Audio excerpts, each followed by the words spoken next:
Class 4, Social Studies, chapter number 2. This is page number 9.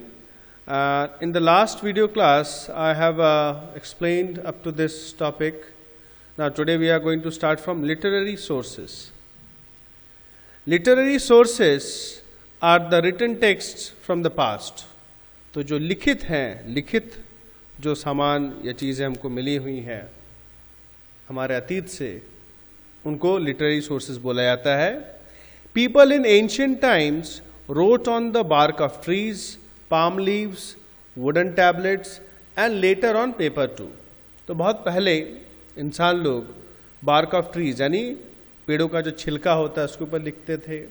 Palm leaves, ताड़ के जो ताड़ के पेड़ होते बड़े बड़े, उनके पत्तों पर लिखा जाता था. वुडन टैबलेट्स यानी लकड़ी के छोटे छोटे टुकड़े, उसके ऊपर लिखा जाता था. और बाद में कागज जब आविष्कार हो गया उसके ऊपर भी लिखा जाने लगा.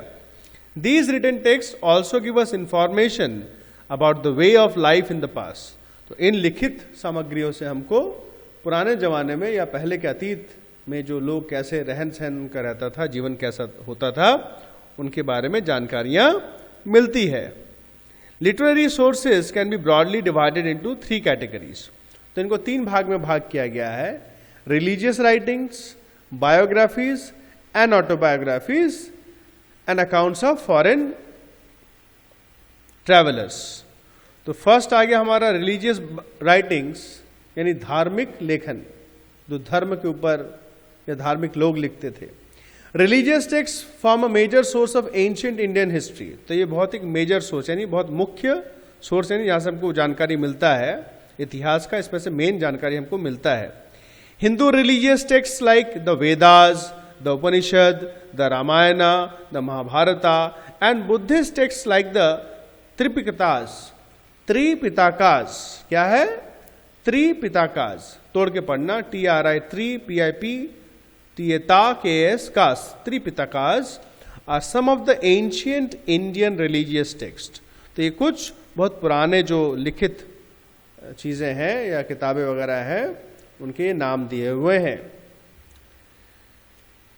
These texts give information about the religious beliefs, social systems, customs and culture. तो इन किताबों से हमारे पहले के जो धार्मिक बिलीफ्स यानी मान्यता, लोग कैसा धर्मों को किस हिसाब से मानते थे, सोशल सिस्टम्स यानी समाज में कैसे सिस्टम नियम कानून चलते थे उस टाइम, कस्टम्स एंड कल्चर मतलब रीति रिवाज कैसे चलते थे, इन सब के विषय में जानने को मिलता है.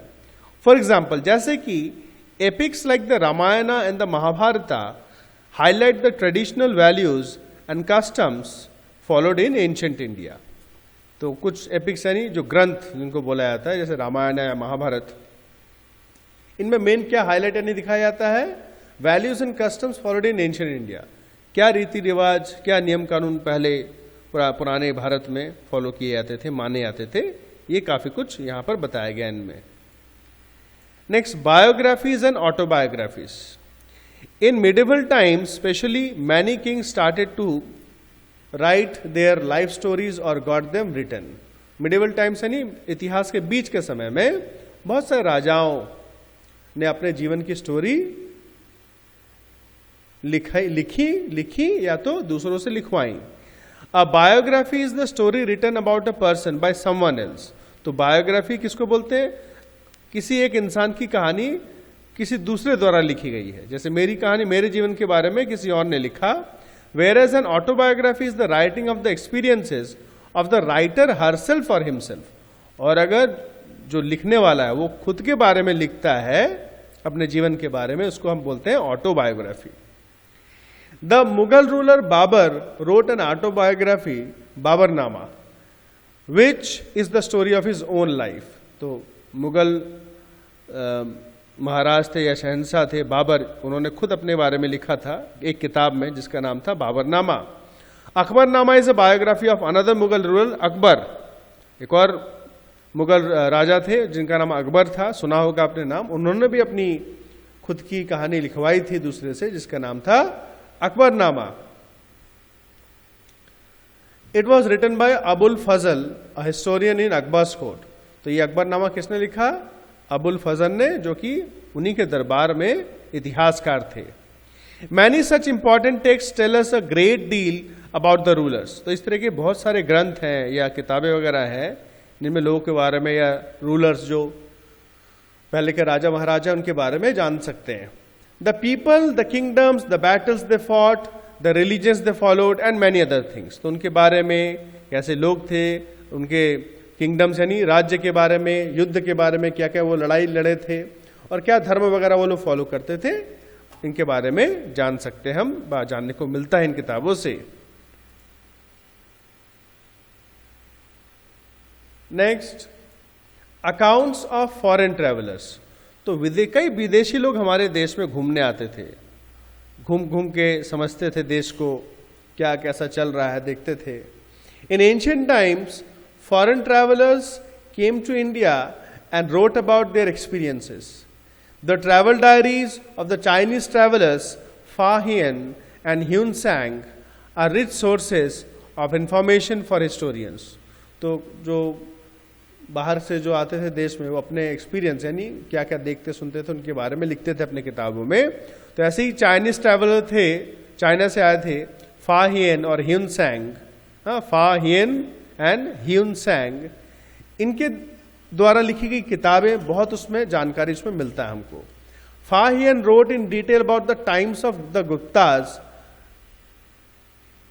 The period which was known as golden age of ancient India. तो गुप्ता यानी गुप्ता राजाओं का जब राज्य था हमारे देश में, तो उसके बारे में बहुत डिटेल में लिखा फा हियन ने। और इस समय को जब ये गुप्ता लोग राज्य करते थे, राज करते थे हमारे देश में, इसको golden age of ancient India बोला जाता है। उस टाइम बहुत अच्छा था भारत का समय। Hiuen Tsang who is describe as the prince of pilgrims. तो ह्यून सैंग इनको पिलग्रिम्स यानी यात्रियों का, जो एक देश से दूसरी जगह जाते हैं, उनका प्रिंस बोला जाता है। Road in detail about India during the rule of king Harshavardhana. तो उन्होंने भारत के बारे में बहुत डिटेल में लिखा था जब राजा हर्षवर्धना राज करते थे उस समय के बारे में। The writings describe the dresses of the people, the food they ate, the festivals they celebrated and the monuments that were built. तो उनके लेखन में जो लिखे थे किताब, उसमें लोगों के ड्रेस, खाने पीने के बारे में, क्या फेस्टिवल वो लोग उत्सव या त्यौहार मनाते थे और किस तरह की बिल्डिंग वगैरह उस टाइम थे बने हुए, उनके बारे में लिखा हुआ है। Next, importance of preserving sources.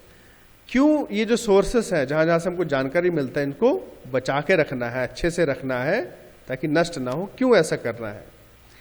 The sources of history are very important for understanding the life and times of the past and to know the story of human development. तो ये जो सोर्सेस है जहाँ से हमको जानकारी मिलता है, किताब या जो भी सामान हमको मिलता है, ये बहुत ज़रूरी है हमको हमारे अतीत के बारे में जानने के लिए। कैसा जिंदगी था, इंसान कैसा पहले था, अब कितना डेवलप हो गया, अब कैसा हो गया है। Therefore they need to be protected and preserved. इसलिए हमको इनको बचा के, प्रोटेक्शन दे के रखना है इसको। Immovable sources like monuments, caves and other buildings are protected by the archaeological survey of India. तो ऐसे सोर्सेज जो इमूवेबल यानी जो हिल नहीं सकते, जैसे कि मॉन्यूमेंट्स यानी बड़े बड़े बिल्डिंग, गुफाएं या दूसरे जो बिल्डिंग वगैरह है, उनको आर्कियोलॉजिकल सर्वे ऑफ इंडिया, ये एक संस्था का नाम है, ये उनकी देखभाल करता है। अगर टूट फूट जाए तो मरम्मत करवाते हैं इस तरीके से। Movable sources like artefacts are preserved in various museums, और जिनको एक जगह से दूसरी जगह ले जा सकते हैं, उनको बड़े बड़े म्यूजियम्स में संभाल के रखा जाता है। Every state has a museum which preserves the valuable historical evidences that historians and archaeologists have found over a period of time. मतलब हर स्टेट यानी हर राज्य में एक म्यूजियम होता है जहाँ पर जो पुरानी चीज़ें हैं, जो कि इतिहासकार और आर्कियोलॉजिस्ट यानी जो खोद खाद के निकालते हैं, उनके द्वारा निकाली गई चीज़ें वहाँ पर संजो के या अच्छे से रखा जाता है। आर्कियोलॉजिस्ट एंड हिस्टोरियंस, इन दोनों में क्या संबंध है? Archaeologists and historians play a vital role in making history interesting and informative for us. तो ये archaeologists और historians ये दोनों ही बहुत vital role यानी important काम करते हैं इतिहास को हमारे लिए बहुत interesting बनाना, plus informative यानी जिससे बहुत कुछ जानकारी हम पा सकते हैं। Archaeologists dig and restore artifacts from ancient ruins to study the past. तो archaeologists क्या करते हैं मेन काम? ये खोद के जो आर्टिफैक्ट्स यानी जो हम पढ़े हैं, बहुत सारी चीज़ें, कॉइन हो गए या बर्तन हो गए, इस तरह की चीज़ें, एंशिएंट ruins यानी बहुत पुराने जमाने के जो भाई खंडर या जो घर वगैरह जो मिट्टी में दब गए उनको खोद खोद के निकाल के उनका सामान वगैरह निकालते हैं ताकि हम हमारे अतीत के बारे में जान सकें। For this they have to work on the sites of ancient ruins। इनके लिए जहां जहां पुरानी जगह है जहां पर ऐसे मिलते हैं सामान वहां पर काम करना पड़ता है, वहां पर रह के खुदाई करवाना पड़ता है, बहुत ध्यान से करते हैं इसको। दे स्टडी हिस्ट्री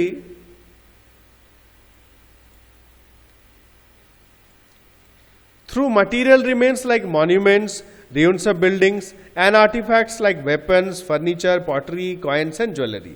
तो ये किन किन चीजों के द्वारा पढ़ाई लिखाई करते जानते हैं? ये देखो चित्र दिया हुआ दिख रहा है ना, ये खोद खोद के बहुत ध्यान से, मतलब छोटे छोटे औजार रहते हैं, इससे खोदा जाता है, छोटे बड़े सब रहते हैं, ब्रश से सफाई किया जाता है। तो ये जो आर्कियोलॉजिस्ट हैं ये पुरानी बिल्डिंगों से, आर्टिफैक्ट से, हथियारों से, फर्नीचर, पॉटरी यानी मिट्टी के बने चीज़ों से, कॉइन, गहनों से बहुत सारी चीज़ें या जानकारियाँ इन लोगों को मिलता है, वही हम लोग जान पाते हैं। So it can be said that they find out physical evidences of history. Physical evidences यानी सबूत, एविडेंसेस यानी सबूत, फिजिकल यानी जो हम छू सकते हैं, हाथ में लेके देख सकते हैं। तो ये सारी चीज़ें हम लोग देख भी सकते हैं, छू भी सकते हैं। Historians study the past methodically by using the evidences which archaeologists discover। तो इतिहासकार यानी हिस्टोरियंस को बोलते हैं इतिहासकार वो लोग, ये जो आर्कियोलॉजिस्ट जो चीजें निकाल के खोद खोद के निकालते हैं वो चीजें एवं दूसरी चीजों को मिला के ये लोग अपना पढ़ाई लिखाई करते हैं एवं जानकारियां निकालते हैं। Like remains of artefacts, written accounts and buildings. तो ये बचे कुछ चीजें, लिखित जो सबूत है या बिल्डिंग्स हो गए, इन सबको वो लोग इनसे जानकारी निकालते हैं। देन दे इंटरप्रेट और develop the picture of the past in a logical manner. उसके बाद वो लॉजिकल मैनर यानी सिस्टमैटिक वे से, हाँ पहले ऐसा हुआ था, फिर ऐसा हुआ, फिर ऐसा, फिर ऐसा, इस तरीके से उनको जोड़ जोड़ के वो लोग मिला के फिर वो अपना लिखाई का काम करते हैं। Their work help us to know about the lives of the people in the past. और उनके काम से यानी हिस्टोरियंस के काम से पुराने जमाने के लोगों के बारे में, उनकी जिंदगी के बारे में हमें पता चलता है। Both the archaeologists and the historians maintain records of their work, so that is helpful for the people in the present as well as future generation to understand history। तो ये आर्कियोलॉजिस्ट और हिस्टोरियंस दोनों ही जो अपना काम है, जैसा जैसा वो काम करते, जो जो जानकारी इनको मिलता है वो लोग उसको रखते हैं, उसको संभाल के रखते हैं ताकि अभी वर्तमान में, प्रेजेंट में हम लोग जान सके, प्लस आने वाली पीढ़ियां जो है वो भी इसके बारे में जान सके। तो एक होमवर्क आपका बेटा, आप ये जो आर्कियोलॉजिस्ट एंड हिस्टोरियंस यहां से, इस आर्कियोलॉजिस्ट से लेकर लास्ट तक, ये हिस्ट्री तक, इसको बढ़िया से रीडिंग करके मुझे रिकॉर्डिंग भेजोगे। और दूसरा काम होगा, जहां तक आज पढ़ाए हैं, आज जितना वीडियो में हम पढ़ाए हैं उतने में से 25 स्पेलिंग आप बढ़िया से लिख के, अच्छे स्पेलिंग आप लिख के उसका रिकॉर्डिंग भेजोगे, पिक्चर भी भेजोगे। तीसरा काम है, ये आपने कर रखा लेकिन इसको पूरा करना है आपको। आज तो पढ़ा दिया है, बहुत गंदा राइटिंग लिखा है, इसको आप मिटा के बढ़िया से, सुंदर से आप इन द ब्लैंक्स अच्छे से, बिल्कुल बहुत गंदा लिखा है इसमें, आप लिखोगे। मैचिंग का जो नंबर मैचिंग है ना, इस तरफ को करना है, उस तरफ का दिख नहीं रहा है, इस तरफ का नंबर लिख के, और ट्रू फॉल्स को एक बार और चेक कर लोगे आप। ये 3 जो है